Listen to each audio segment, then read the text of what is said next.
Hello everyone, myself Dr. Bharat Singh Meena from Government College Kota.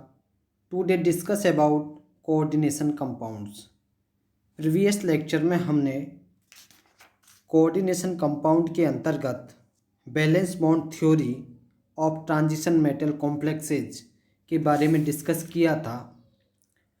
उसी के अंतर्गत हम आज spin paired complexes and spin free complexes, उसके बाद explanation of magnetism and geometry of transition metal complexes, और then last में हम limitations of valence bond theory के बारे में डिस्कस करेंगे।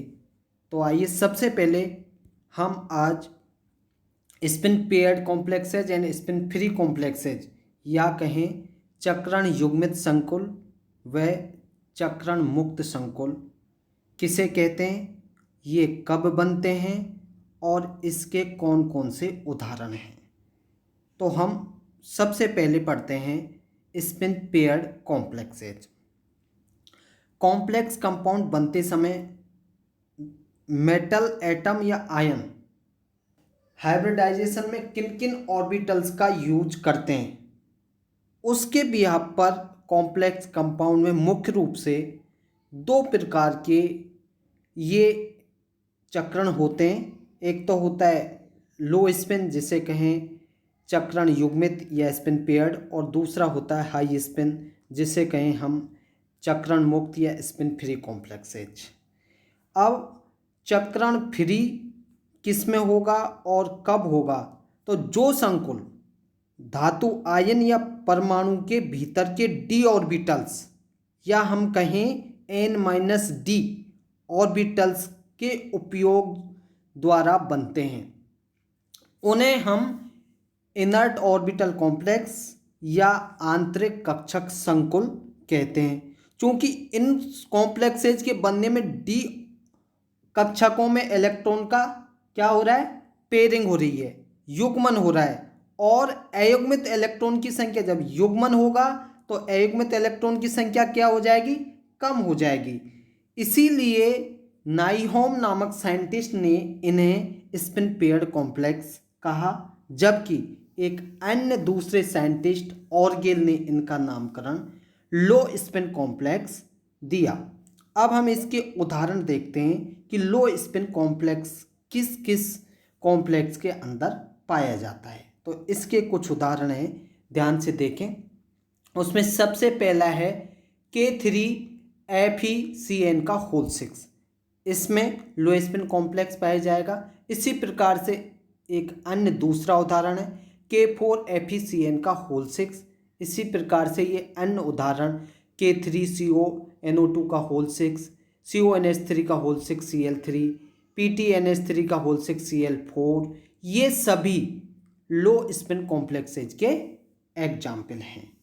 अब हम देखते हैं कि इसके विपरीत लो स्पिन कॉम्प्लेक्सेज में तो क्या था कि आंतरिक डी ऑर्बिटल्स का उपयोग हुआ, इसलिए इन्हें हम इनर्ट ऑर्बिटल कॉम्प्लेक्स जो n-1 डी ऑर्बिटल्स का उपयोग करने के कारण कहते हैं। इसके विपरीत जो कॉम्प्लेक्स बाहर के डी ऑर्बिटल्स या कहें n-d ऑर्बिटल्स का उपयोग करते हैं, उन्हें हम आउटर ऑर्बिटल कॉम्प्लेक्स कहते हैं। और आउटर ऑर्बिटल कॉम्प्लेक्स में जो अनपेयर्ड इलेक्ट्रॉन की संख्या होती है वो इनर ऑर्बिटल कॉम्प्लेक्स की तुलना में अधिक होती है। जो और ये अधिक होने के साथ साथ कैसा चक्रण करेंगे, क्योंकि अयुग्मित हैं तो समानांतर इनका चक्रण होता है। और ऑर्गेल ने इन्हें हाई स्पिन कॉम्प्लेक्सेज कहा, और इसके कुछ उदाहरण हैं जिन पे हम फोकस करते हैं। इसका उदाहरण है जो आउटर ऑर्बिटल कॉम्प्लेक्सेज से बनते हैं और जिन्हें हम हाई स्पिन कॉम्प्लेक्स कहते हैं।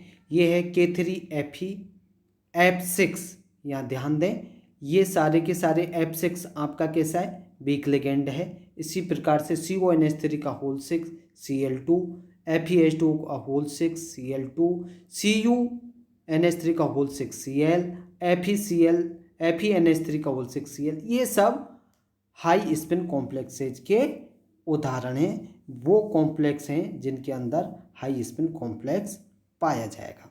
अब बात आती है कि कोई मेटल एटम या आयन कब तो लो स्पिन कॉम्प्लेक्स बनाएगा और कब हाई स्पिन कॉम्प्लेक्स बनाएगा, और जब हाई और लो स्पिन कॉम्प्लेक्स बनाएगा तो उसकी ज्योमेट्री कैसी होगी, उसके मैग्नेटिज्म कैरेक्टर कैसे होंगे, इन सब की व्याख्या हम वैलेंस बॉन्ड थ्योरी के बिहाफ पर आसानी से कर सकते हैं।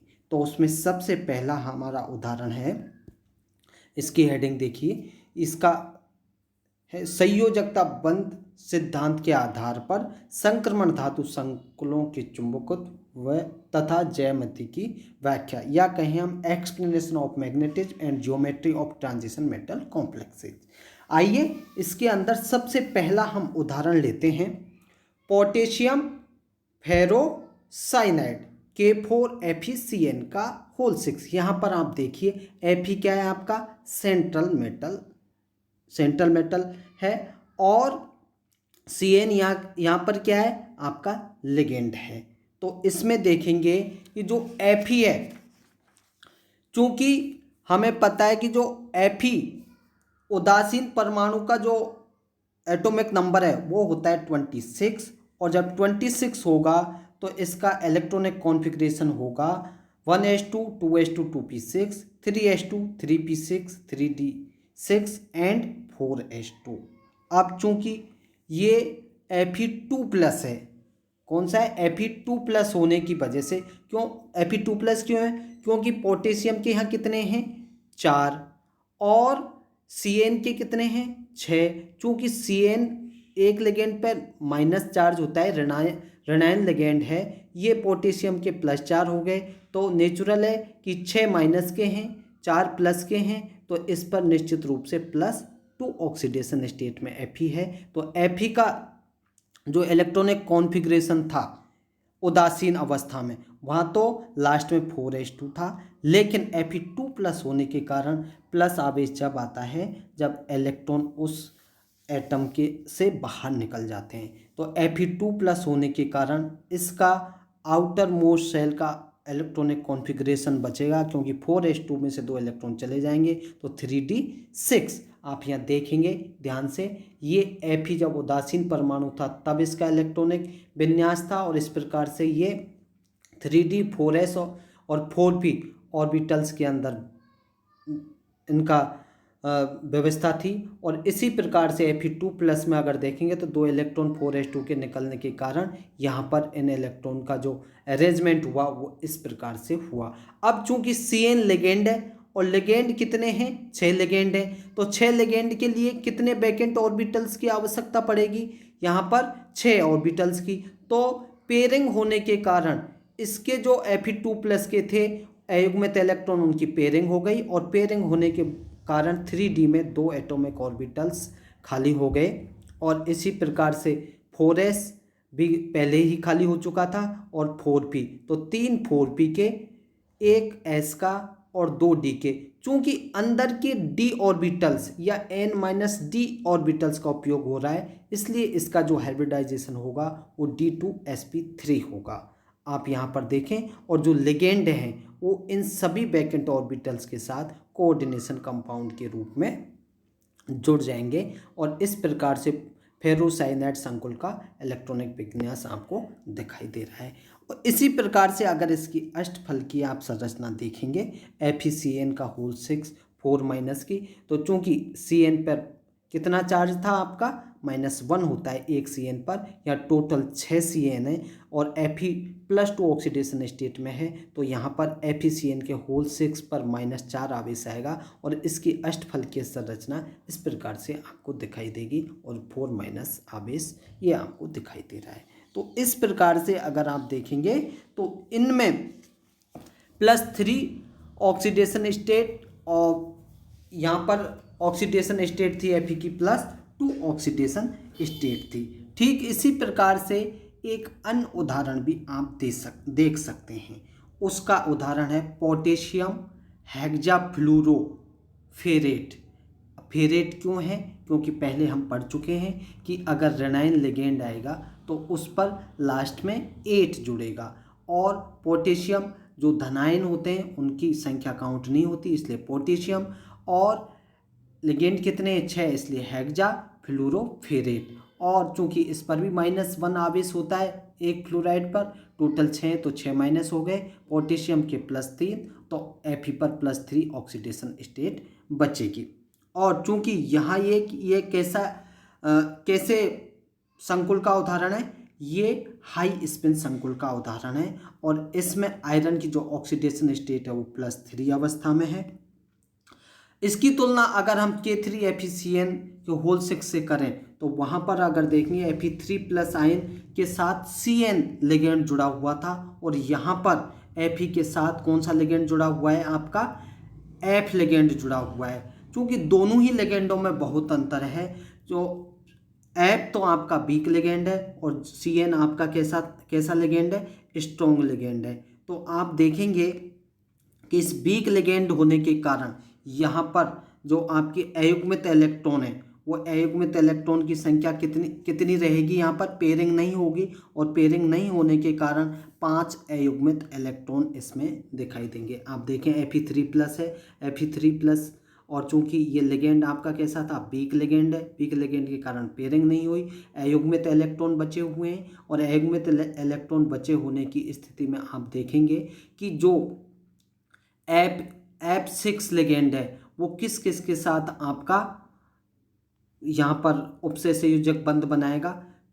एक तो S से लेगा, 3 P से लेगा, और 2 किस से लेगा? आपके 4D से लेगा। तो ये sp3d2 संकरण है, अर्थात हम कहें कि इसमें कौन सा चक्रण पाया जाएगा? हाई स्पिन चक्रण पाया जाएगा। इसी प्रकार से अन्य उदाहरण भी देखें हम। Hexaammine cobalt second chloride.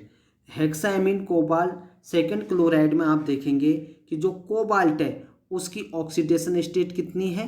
+2। क्यों? क्योंकि NH3 तो आपका कैसा लिगेंड है? उदासीन है। एक Cl पे माइनस चार्ज है, तो चूंकि 2 Cl है इसलिए -2 हो जाएगा। और CO चूंकि ये उदासीन अवस्था का कॉम्प्लेक्स है, तो इसीलिए आप इस पर देखेंगे CO कौन सी ऑक्सीडेशन स्टेट में होगा? Plus oxidation state, +2 oxidation state में होगा। और +2 ऑक्सीडेशन स्टेट में होने के कारण CO का जो इलेक्ट्रॉनिक विन्यास होगा 27 इलेक्ट्रॉन के स्थान पर 25 इलेक्ट्रॉन का वितरण होगा, और 25 इलेक्ट्रॉन का वितरण होने के कारण चूंकि NH3 के कारण यहाँ पर क्या होगा? ये यौगिक कैसा चक्रण करेगा? लो स्पिन कॉम्प्लेक्स बनाएगा। और लो स्पिन कॉम्प्लेक्स बनाने के लिए पॉलिंग ने क्या स्पष्टीकरण दिया? उन्होंने कहा कि एक 3D इलेक्ट्रॉन उत्तेजित होकर 4D के पास चला जाएगा, और इससे 2 रिक्त 3D में ऑर्बिटल हो जाएंगे, और ये D2sp3 संकरण हो जाएगा। और इसकी जो स्ट्रक्चर होगी वो FeCN के होल 6 जैसी अष्टफलकीय आकृति का कॉम्प्लेक्स का निर्माण होगा। चूंकि एक अयुग्मित इलेक्ट्रॉन 4D कक्षक में अर्थात नाभिक से अधिक दूर चला जाता है, 3D से 4D में चला जाता है, तो थोड़ी सी ऊर्जा देकर ही इस इलेक्ट्रॉन को अणु से पृथक किया जा सकता है। इस कारण इस संकुल का जो बिहेव होगा वो प्रबल अपचायक होगा। ध्यान रखें, कोबाल्ट सेकेंड कॉम्प्लेक्स प्रबल अपचायक होते हैं, और इसके चक्रण संकुल चक्रण की पुष्टि भी हम इसके द्वारा कर सकते हैं। यहाँ पर देखिए कि इस प्रकार से ये लिगेंड की जब इलेक्ट्रॉन 3D में पेयरिंग हुई तो ये आपके 2 वैकेंट ऑर्बिटल हो गए, और इसमें से एक इलेक्ट्रॉन 4D में चला गया, तो यहाँ पर ये आपका लो स्पिन चक्रण हुआ, और D2sp3 संकरण इसमें पाया जाएगा। CONH3 का होल 6 2+ में अगर देखेंगे, और बचे हुए जितने वैकेंट ऑर्बिटल हैं 2 3D के, 1 S का और 3 P के, तो वहाँ पर NH3 कोऑर्डिनेशन बॉन्ड बना के D2sp3 आपका संकरण बन जाएगा।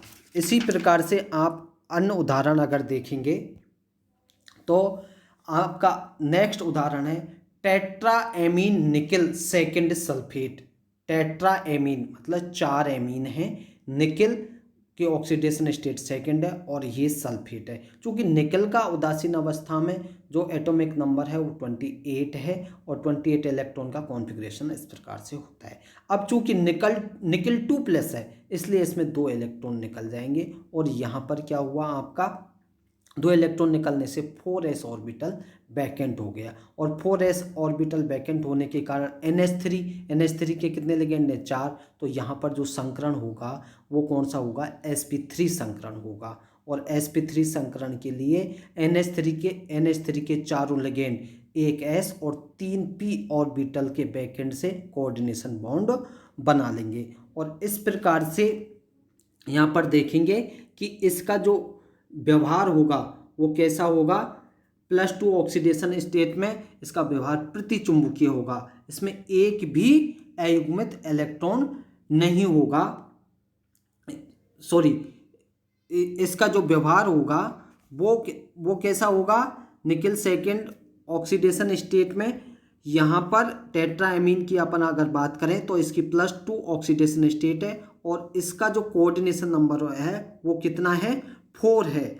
और इसमें चूंकि अयुग्मित इलेक्ट्रॉन पाए जा रहे हैं, आप देखेंगे कि यहाँ पर S के जो पेयरिंग इलेक्ट्रॉन थे वो +2 होने के कारण बाहर निकल गए और उसके बाद चूंकि यहाँ पर हमारे पास 4 ही लिगेंड है तो चारों के चारों S और 3p से अवेलेबल हैं, तो इस पर 2 अयुग्मित इलेक्ट्रॉन उपलब्ध हैं और अयुग्मित इलेक्ट्रॉन जब उपलब्ध होते हैं तो उसमें अनुचुंबकत्व पाया जाता है और इसकी जो आकृति होगी वो चतुष्फलकीय होगी। यहाँ इसका और इस स्ट्रक्चर के माध्यम से देख सकते हैं ये NiNH3 का होल 4 2+ की चतुष्फलकीय संरचना है। यहाँ निकल सेंट्रल मेटल है और ये NH3 ये 4 NH3 जुड़े हुए हैं और इसमें 2 अयुग्मित इलेक्ट्रॉन, ये 2 अयुग्मित इलेक्ट्रॉन है, इसके कारण इसमें अनुचुंबकत्व पाया जाता है। अब नेक्स्ट उदाहरण लेते हैं हम पोटेशियम टेट्रासाइनोनिकलेट।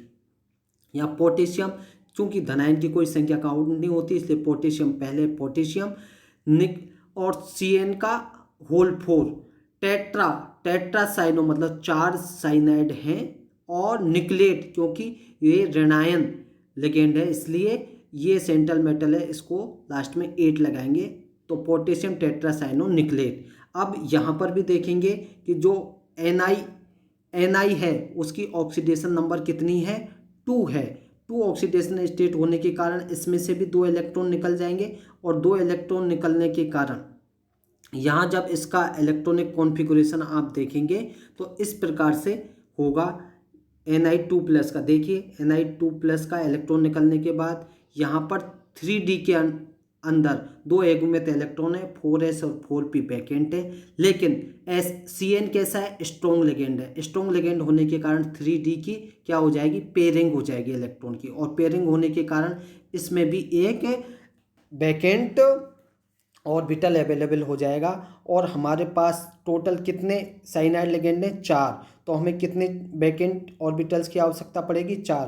तो एक तो 3D से, एक 4s से और 2 4p से, तो ये आपका संकरण होगा DsP2 और यहाँ पर 4 साइनाइड लिगेंड निकल से जुड़ के और ये NiCN का होल 4 2- कॉम्प्लेक्स आयन का निर्माण कर लेते हैं और इसकी जो स्ट्रक्चर होगी वो होगी वर्ग समतलीय संरचना होगी। यहाँ पर आप देखिए वर्ग समतलीय संरचना इस प्रकार की होती है। निकल सेंट्रल मेटल आयन है और साइनाइड इसके चारों कोनों पर जुड़े हुए हैं और इसकी जो संकरण है वो अभी भी बताया था DsP2 संकरण के कारण इसकी वर्ग समतलीय संरचना है। चूंकि हम देख रहे हैं कि इसमें एक भी अयुग्मित इलेक्ट्रॉन नहीं है, देखिए यहाँ पर इनकी पेयरिंग होने के बाद कोई भी अयुग्मित इलेक्ट्रॉन आपको दिखाई नहीं दे रहा है। जब अयुग्मित इलेक्ट्रॉन नहीं होते हैं तो उसकी जो प्रकृति होती है, नेचर होती है, वो प्रतिचुंबकीय होती है।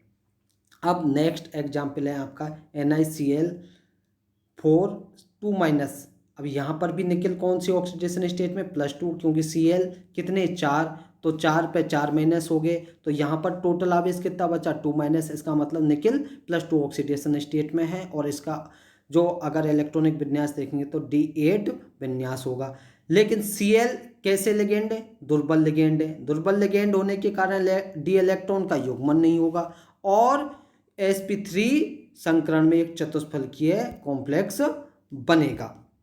और इसमें दो अयुग्मित इलेक्ट्रॉन है, इसलिए इसका व्यवहार कैसा होगा, अनुचुंबकीय। ध्यान रखें, जब अयुग्मित इलेक्ट्रॉन पाए जाते हैं कॉम्प्लेक्स के अंदर तो वो अनुचुंबकीय व्यवहार करता है, उसकी प्रकृति अनुचुंबकीय होती है। और जब कोई भी अयुग्मित इलेक्ट्रॉन नहीं होते हैं तो उसका व्यवहार प्रतिचुंबकीय होता है, या कहें कि उसकी जो प्रकृति होती है वो प्रतिचुंबकीय होती है। ये महत्वपूर्ण चीज़ है, कब अनुचुंबकीय होगा और कब प्रतिचुंबकीय होगा। केवल इतना ध्यान रखना है, अयुग्मित इलेक्ट्रॉन है तो अनुचुंबकीय, और अयुग्मित अनुचुंबकीय। और कोई भी पेयरिंग हो रही है, इंग्लिश के पेयरिंग से हिंदी का पेयरिंग प्रतिचुंबकीय। ये ध्यान और याद रखने का तरीका है। इस प्रकार से एक अन्य उदाहरण लेते हैं, पोटेशियम टेट्रासाइनोक्यूप्रेट। क्योंकि पोटेशियम K2CuCN का होल 4, इसलिए टेट्रासाइनोक्यूप्रेट हम इसको। अब यहाँ पर जो सेंट्रल मेटल है वो है आपका कौन सा है, Cu। और कॉपर का जो उदासीन अवस्था में एटॉमिक नंबर है वो 29 है, और इसका इलेक्ट्रॉनिक विन्यास देखें तो 4s1 होता है। अब चूंकि Cu2+ है तो दो इलेक्ट्रॉन निकलेंगे, एक S से निकल जाएगा और एक 3D से निकल जाएगा, तो यहाँ पर एक अयुग्मित इलेक्ट्रॉन बच रहा है। लेकिन चूंकि साइनाइड जुड़ा हुआ है और साइनाइड स्ट्रॉन्ग लिगेंड है, और स्ट्रॉन्ग लिगेंड जुड़े हुए होने के कारण ये क्या करेगा, 3D इलेक्ट्रॉन की पेयरिंग करेगा। और पेयरिंग होने के कारण कॉपर आयन दो प्रकार से संकृत हो सकता है। कौन कौन सा, एक तो अयुग्मित इलेक्ट्रॉन लिगेंड की उपस्थिति में ऊर्जा पाकर 4p कक्षक में उत्तेजित होकर चला जाए, तब कौन सा संकरण बनेगा, DsP2 संकरण होगा। और Cu2+ आयन एक वर्ग समतलीय कॉम्प्लेक्स बनाएगा। दूसरा क्या हो सकता है कि कॉपर आयन sp3 संकरण करके चतुष्फलकीय संकुल बनाए। लेकिन दोनों स्थितियों में आपके अनपेयर्ड इलेक्ट्रॉन की संख्या सेम रहेगी, अर्थात एक अयुग्मित इलेक्ट्रॉन रहेगा। और इस कॉम्प्लेक्स का जो चुंबकीय आघूर्ण होगा वो एक अयुग्मित इलेक्ट्रॉन से भी कम होगा। पॉलिंग ने इसका कारण क्या दिया, पॉलिंग ने बताया कि इस कॉम्प्लेक्स में CO2+ कॉम्प्लेक्स की भांति एक अयुग्मित इलेक्ट्रॉन उत्तेजित होकर 4p कक्षक में चला जाता है। कोबाल्ट सेकंड में भी ऐसा होता है, क्योंकि उसमें भी 3D से कहाँ जाता है, 4D में, और यहाँ कहाँ जा रहा है, 4p में। इस प्रकार DsP2 संकरण के लिए एक रिक्त कक्षक उपलब्ध हो जाएगा। और इस रिक्त कक्षक के परिणाम स्वरूप क्या होगा, इसकी जो आकृति होगी वो कैसी होगी, वर्ग समतलीय होगी। और यदि सतह में एक दूसरे के ऊपर व्यवस्थित हों तो उनके अयुग्मित इलेक्ट्रॉन एक दूसरे के चक्रण को कुछ हद तक क्या कर देते हैं, न्यूट्रल कर देते हैं, उदासीन कर देते हैं। इसलिए इनके द्विध्रुव आघूर्ण का मान जितनी अपेक्षा होती है उससे भी कम होता है। और इसको आप देखेंगे कि इस प्रकार से यहाँ पर Cu2+ में दो इलेक्ट्रॉन निकलने के बाद स्थिति थी, लेकिन पॉलिंग ने बताया कि इसका ये 3D का एक इलेक्ट्रॉन उत्तेजित होकर 4p में चला गया, और 4p में जाने के बाद 3D का एक ऑर्बिटल वैकेंट हो गया। 4s का पहले से वैकेंट +2 होने के कारण 4s का वैकेंट था, और 4p में 3 वैकेंट थे, लेकिन 3D का एक अयुग्मित इलेक्ट्रॉन उत्तेजित होकर 4p में चला गया, तो 2 वैकेंट ऑर्बिटल यहाँ पर उपलब्ध है। इसीलिए इसका जो संकरण होगा वो DsP2 संकरण होगा। और ये 4 साइनाइड लिगेंड से जो वैकेंट उपलब्ध ये सेंट्रल मेटल के ऑर्बिटल्स हैं वो इस प्रकार से कोऑर्डिनेशन कंपाउंड के माध्यम से जोड़ेंगे और DsP2 संकरण यहाँ पर शो करेंगे। अब आपका इस चैप्टर का जो लास्ट बिंदु है वो है limitations of valence bond theory, या कहें हम संयोजकता बंध सिद्धांत की सीमाएं।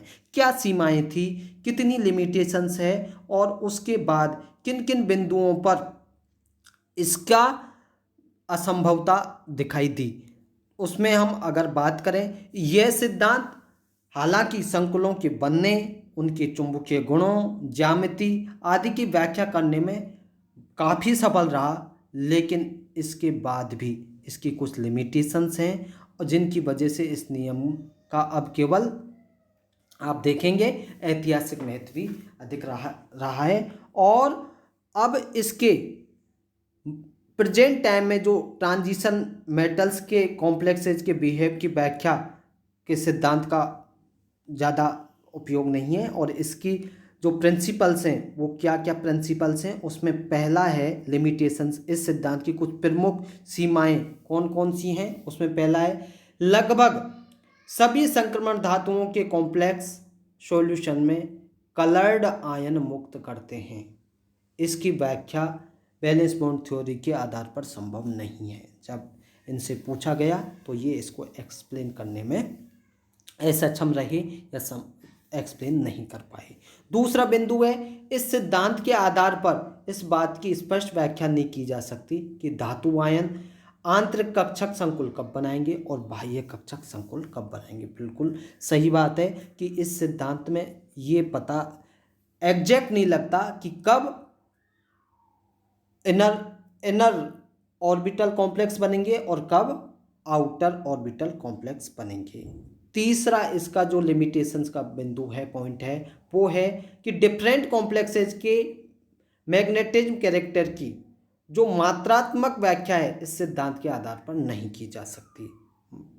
ठीक है, चुंबकीय गुणों की इसकी मात्रात्मक व्याख्या भी इस सिद्धांत के आधार पर नहीं की जा सकती। ये भी एक इसकी सीमाओं के अंदर आता है।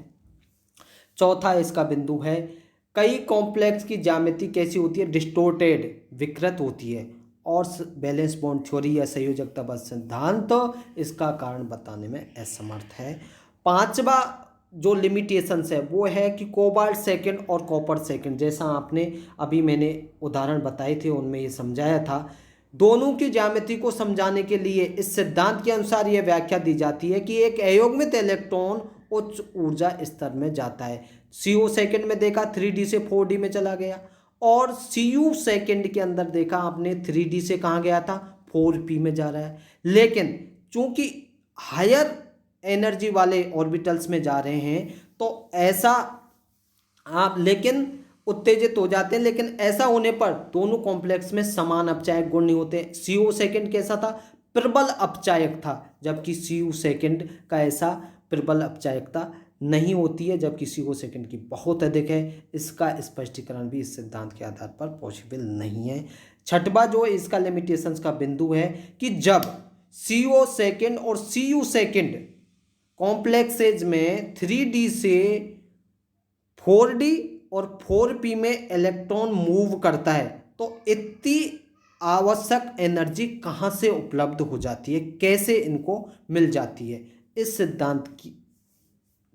सिद्धांत से इस बात की व्याख्या भी नहीं होती है। और लास्ट ये बिंदु है, इस सिद्धांत के आधार पर किसी कॉम्प्लेक्स के बनने में हुए ऊर्जा परिवर्तन की मात्रात्मक गणना भी नहीं की जा सकती। तो ये limitations of valence bond theory या संयोजकता बंध सिद्धांत की सीमाएं थी। आज ये आपका कोऑर्डिनेशन कंपाउंड्स वाला चैप्टर संपूर्ण हो गया है। थैंक्स।